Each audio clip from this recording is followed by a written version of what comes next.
Hi guys, it's TripleC. I love to customize stuff.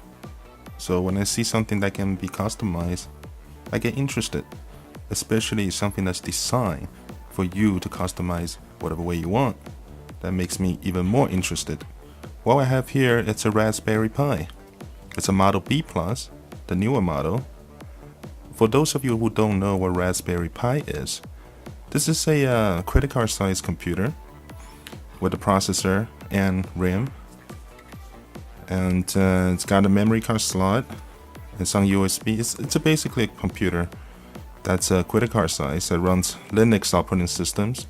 And its purpose is for anybody get a hold of it that to do their developments or prototypes and projects, or just simply to learn about computers. Very awesome stuff, great idea. It's like the Lego of this era. The computer itself is very small. Here's the PlayStation 3 gamepad for comparison. It's much smaller than the gamepad itself.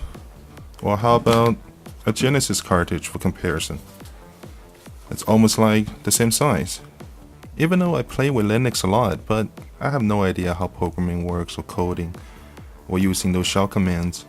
Most of the stuff I do is basically just tutorials online. It's the same idea here. Raspberry Pi is very popular. Therefore, a lot of tutorials are out there on the internet.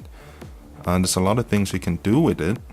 But for starters, I'm just exploring, trying to learn about the machine and what I can do with it. Everyday settings.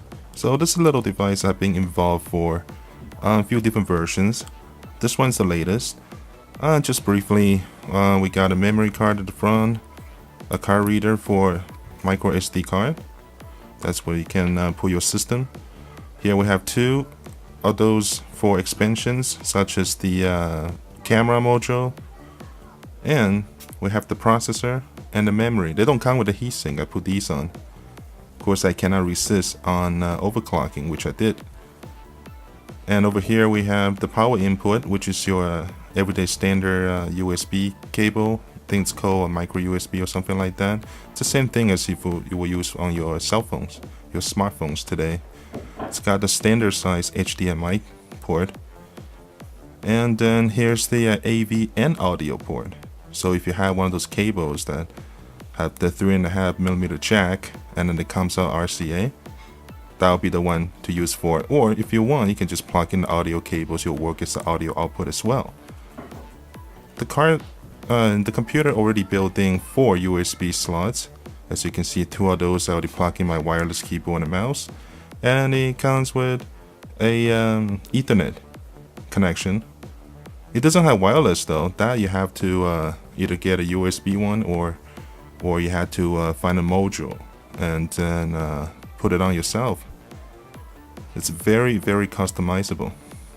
Over this side we have those pins. Those are called what do you call it?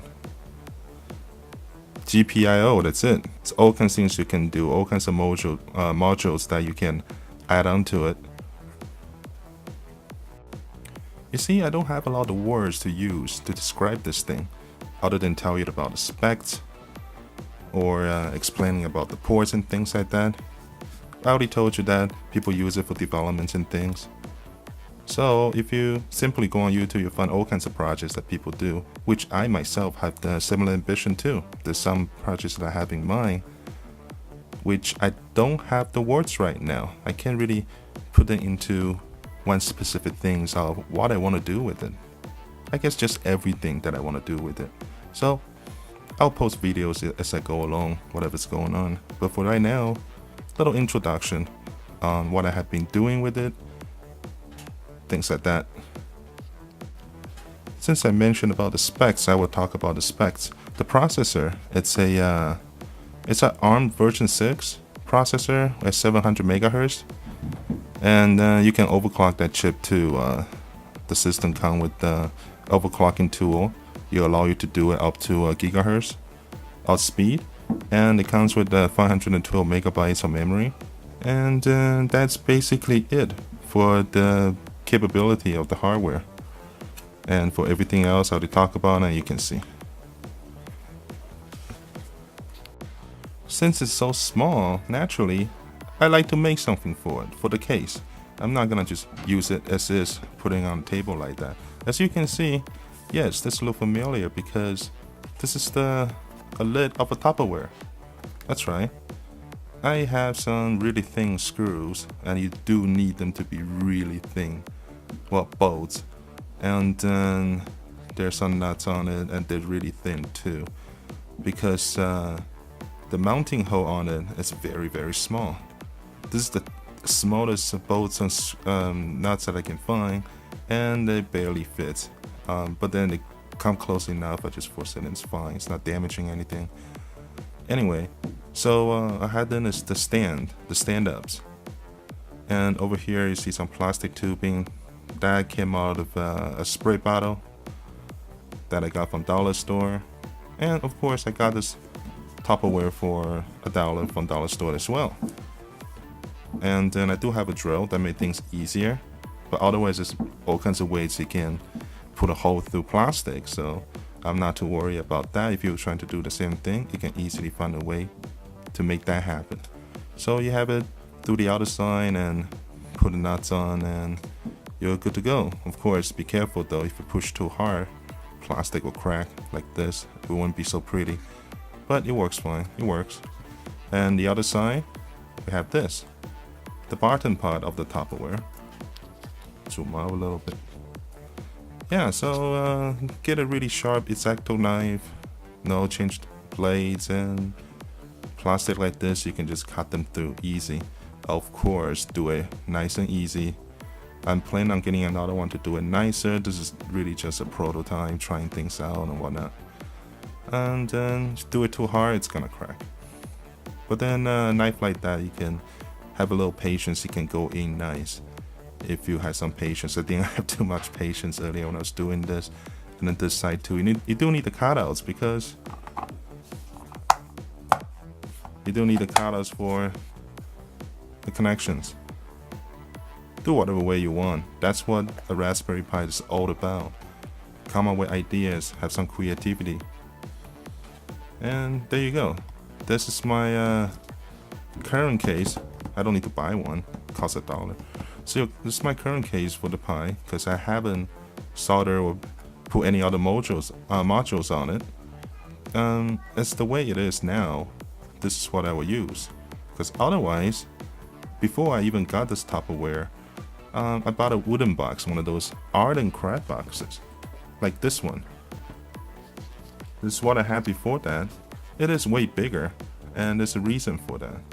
Because I do have plans for other parts and modules to go in and then possibly put a battery pack or whatever thing else purpose. So I had a bigger box for this purpose, and originally it looked like this, which is cool, it's fine.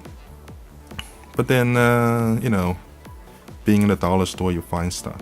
So I found myself a picture frame, and now it looked like this. This is a picture frame that I found. It's very close in size compared to the original box. So I took out the original top. I put this one on. I put some glue in the back with a glue gun. I thought that was glass, but it isn't. Just a piece of plastic. But that's okay. That's okay for now. You can see through, which is cool. And next thing you know, you'll find some paint, some brushes, and you paint the thing black, which would look nice. It actually looks pretty nice. Usually I would spray paint this, but this is an arts and craft box, so why not just get some paint for arts and craft? It dries in minutes anyway. Anyway, so the Raspberry Pi will sit right there. In fact, I'm going to show you what it looked like when I have it in it. So this is what it looked like. A lot of space for other stuff. I mean, perhaps I want to put a power switch or a resist switch of some sort. Maybe, somewhere. Maybe I want to put one of those. More space can do proper wiring. Maybe I want to put some LED lights. that doesn't run on battery or something like that. That would look pretty cool, I think. Let's put it the other way. It should be hiding on the top. That should make it look pretty cool, I think. Something like that. Or maybe I need room for some serious battery packs,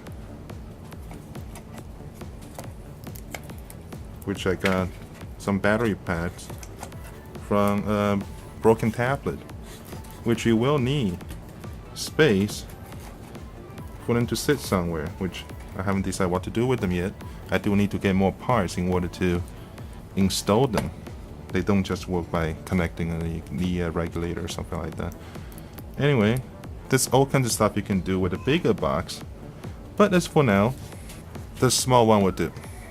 So let's put it in together and let me show you what it can do just as a machine itself.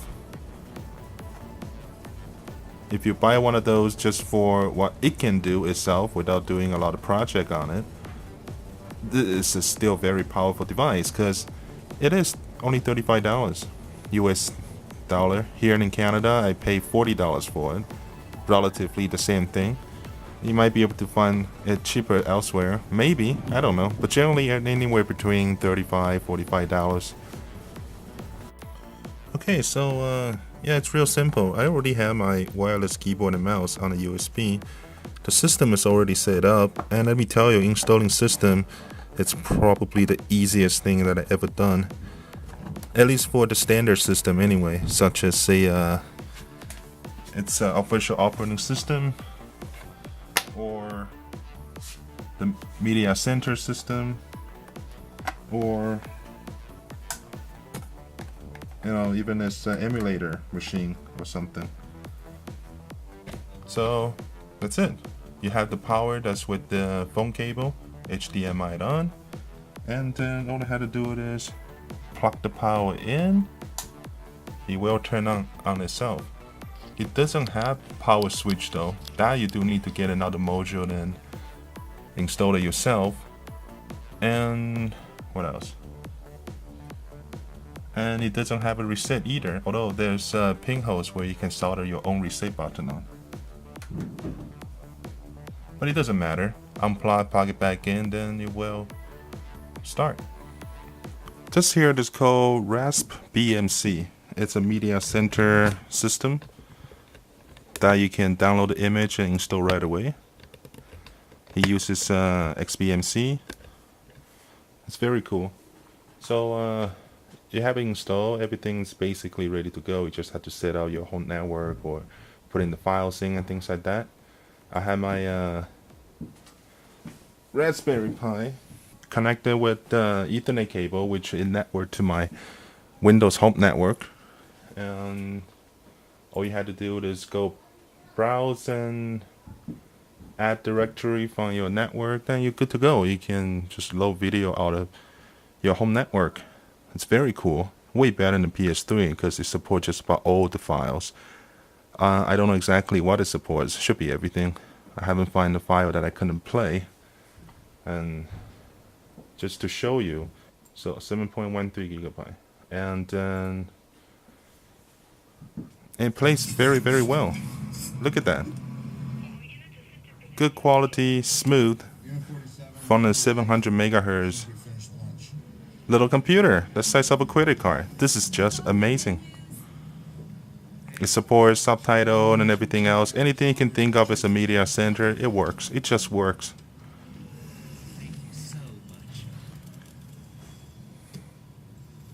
And of course, that little machine doesn't make any sound. All you don't even need a heatsink, depending on how you use the case. You don't even need a heatsink.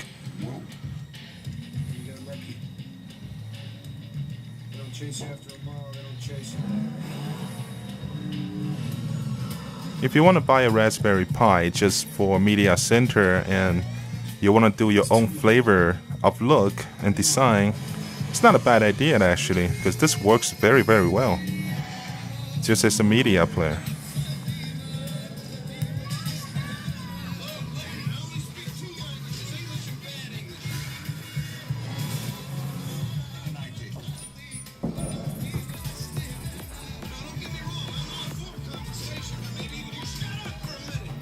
And of course, if you want to, you can install all the application on your system. But I got multiple cards, so I just install each system that I want to try out or use on different memory cards. It's its own standalone system.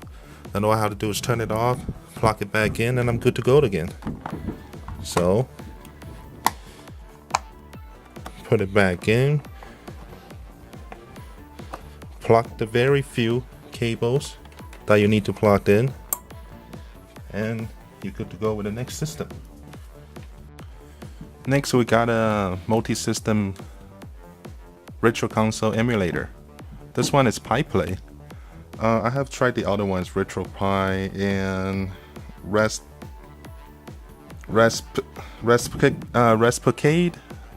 I think that's what it's called, the other one. However, as a beginner, it's kind of hard for me to figure out how to set up the controls. Now, RPi supports most of the controllers. Like right now, I have the the right input kind of USB controller. In fact, it's actually one of those PS2 adapter kind. It's very generic, and then it will just work off the bat, and you can simply set it out with the interface. Where other ones you have to set it out from the config files. And of course, it works with the Xbox controller, but I haven't tried it yet. I'm really just having this to work just to see what it's capable of. So let's check it out. Here we have Super Nintendo's Donkey Kong Country going on.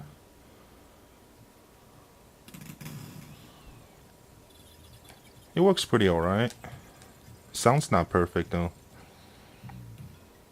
Maybe that can be configured. I don't know enough yet. But this is pretty cool just to know that it's working pretty well, it's fast. But of course, it's nothing special to emulate Super Nintendo. Let's see what else it can do.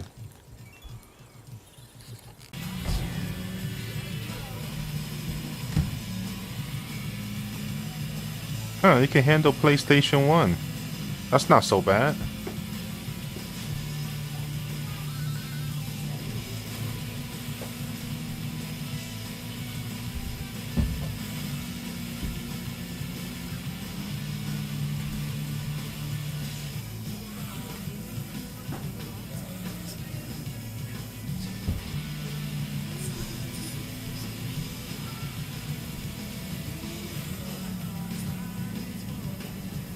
Or you can use it as a normal computer. And then about how to do stuff. Like right now, I like to set up this webcam. How do I do that? Find yourself a tutorial and start learning about it. Let's see what the tutorial tells me to do.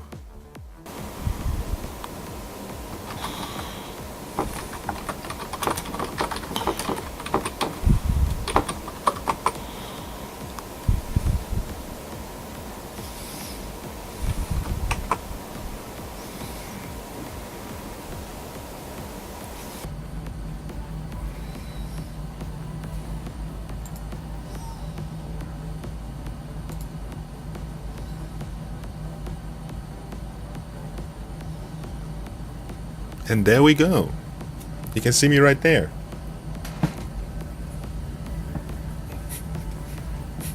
Anyway. Okay, so I guess I'll try to do one more thing. I got here a... Let's see if maybe it shows better here. It's a Bluetooth dongle that I have. It's a ASUS one. And it should be pretty standard. And then we'll see if I can easily set it up with the Raspberry Pi. Come on, go in. Yeah. Let's unplug the camera. Let's have the camera out. Do this one thing at a time. There's not a lot of room on the desk. Just plug this thing in.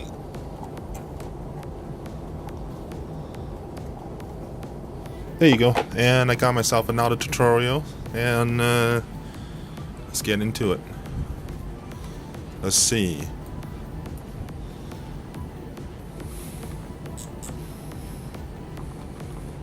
You know, this might be a turnoff to many people, but if you had the patience to get through some of them, you'll actually find being able to just type your commands much easier than it is you have to be precise with your mouse trying to find an application like Windows does. You get used to it, in other words, and you wouldn't mind it too much. In fact, you'll enjoy doing it. That is if you can remember all the commands. Of course, meanwhile, you can use web browser if you want, or do other website stuff. Anything but Flash though. It just doesn't work with Flash, and you can't get Flash to work. If you want to watch YouTube and stuff like that, use the Media Center. They have the application for doing that.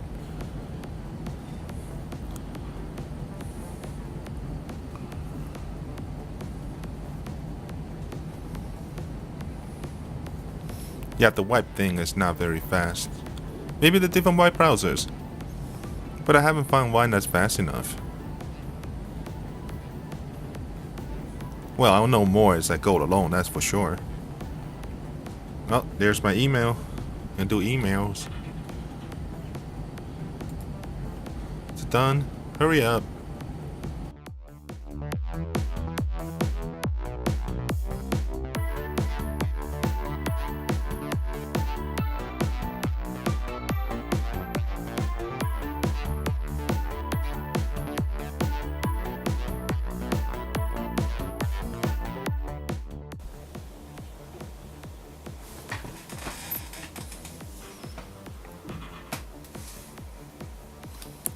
There we go, finally.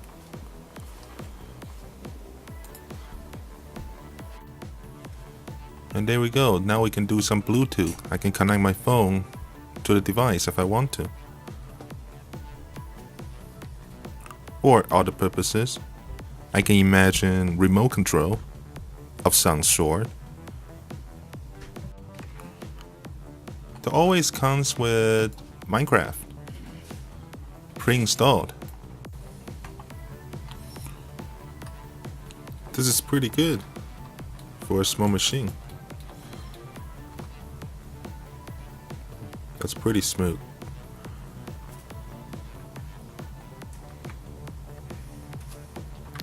While you're using your Raspberry Pi, you can always, on your main computer, go onto the network and control the Raspberry Pi as well.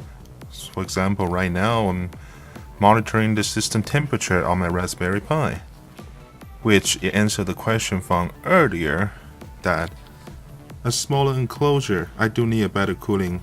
Consider perhaps more holes on the top will put a fit, something like that. Smaller space, harder to cool. As you can see here, 42 degrees, a little hot. Anyway, thank you very much for watching. And that'll be all for now. When there's more updates, then I'll definitely put more videos up. Take care.